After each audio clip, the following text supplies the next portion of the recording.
Here's a random fact you probably don't know. Some tiny animals literally experience time in slow motion compared to us. The way animals perceive time is linked to how fast their brains process information.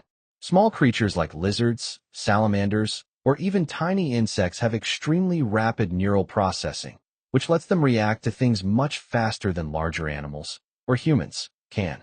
For example, a fly can dodge a swat from a human hand because what seems like a quick motion to us looks almost painfully slow to the fly.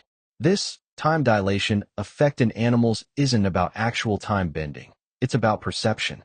To these fast-processing brains, the world moves in high-definition slow motion, giving them more time to react to predators, catch prey, or navigate their environment.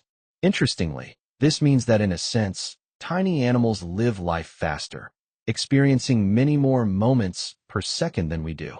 It's like we're watching life in standard speed, but they're watching it in a super slow motion replay, and it completely changes how they interact with the world.